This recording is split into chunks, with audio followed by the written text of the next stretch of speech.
Hello, this is Photography Gamer. Welcome back to the channel. Today I'm reviewing Lies of P. It's on PlayStation, Xbox and PC. Lies of P is a Souls-like adventure game developed by NeoWiz Games and Round 8 Studio. In Lies of P, you play as Pinocchio, a mechanical puppet boy who has the ability to lie, unlike the other puppets in the story.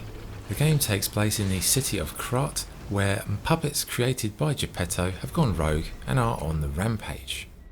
Okay, gameplay. Well, as Pinocchio, you've got to explore the city, kill deadly puppets, take down epic bosses, and meet a variety of oddball characters along the way.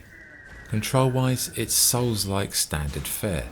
Light and heavy attacks, block and parry options, health potions, dodge rolling, limited health and stamina to survive between checkpoints. There are interesting elemental factors to consider too, like electrical weapons causing the mechanical puppets a real problem, including yourself, overheating, corruption, and there's several other status effects that can help or hinder you depending on your current loadout.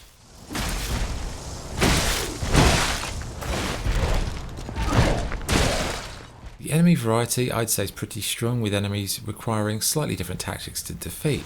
Now, your weapons, they do wear out as you progress. Thankfully, during this process you can sharpen them with tools on the fly, and you do need to do this if you want to stay effective.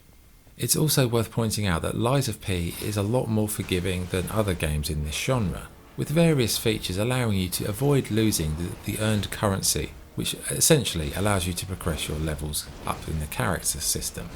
I'd also say the boss fights, as impressive as they are visually, they're pretty simple stuff, and I found myself killing some of the bosses on my very first attempt.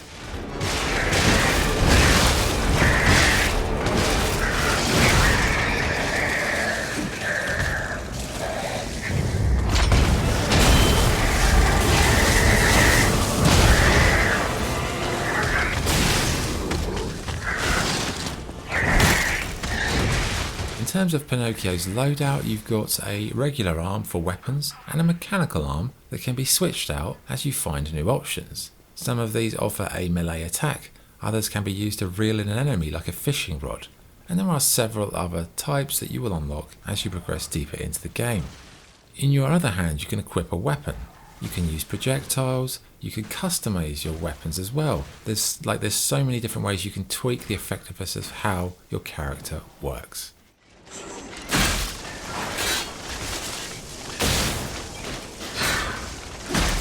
In terms of the game world, it's a dark gothic fantasy setting with the kind of toy maker's nightmare brought to life by these horrific homicidal puppets wandering the streets. There is a time cycle in the game, but much like Bloodborne, the only time that passes is when you kill a key boss and then we enter into the next part of the day.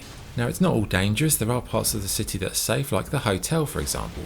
Here you can speak to a bunch of characters who can help you spend your ergo. This is what you get when you kill puppets. You use it to buy stuff, you use it to level up. At the hotel you can trade, you can listen to some music which gives you a sort of a buff in the actual game. There's workbenches so you can adjust your equipment, and there's lots of little bits and pieces to do.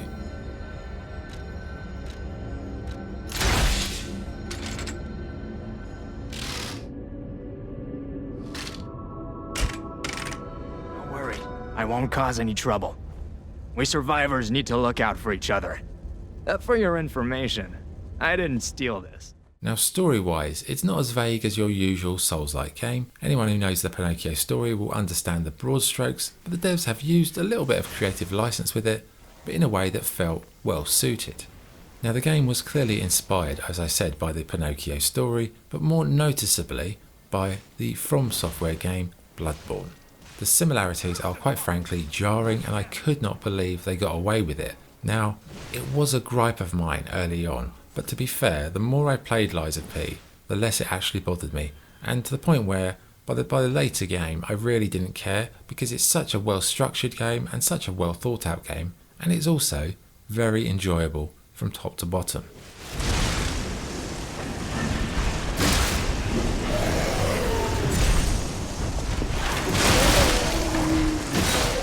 But then again, it is a carbon copy of Bloodborne, which is for me the best Souls-like out there, so it's not a surprise Lies of P has a good grounding. Visually, it's a stunning game with really amazing character design, wonderful costumes that are so detailed, and this really elegant and decadent feel in the game world. Sound-wise, the voice acting is strong, the music is delightful, and both the visuals and the sound I really can't fault. Okay, good and bad points.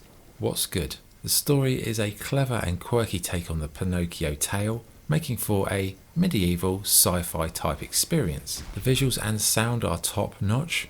The amount of loadout customization is impressive, albeit a little bit bewildering, and the difficulty is well balanced, which is not something you can usually say about the games in this genre. Bad points, it's a carbon copy of Bloodborne in so many ways, and more original ideas would have been appreciated. The boss fights were very straightforward, and it is an absolute breeze to play through for Souls-like veterans, and a difficulty setting bump up could have been useful.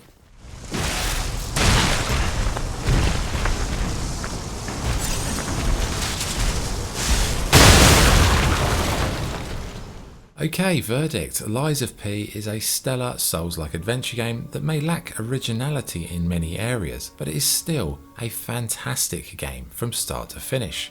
The setting, plot and storyline are a creative take on the Pinocchio tale, and it makes for some very amusing, quirky and wonderful moments.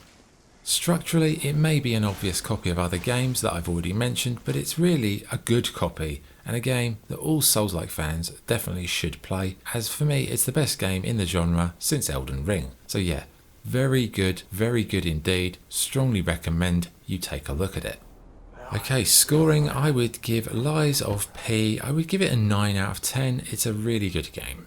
Okay, there you go, that's the review. Thank you for watching, this is PG, signing off, cheers.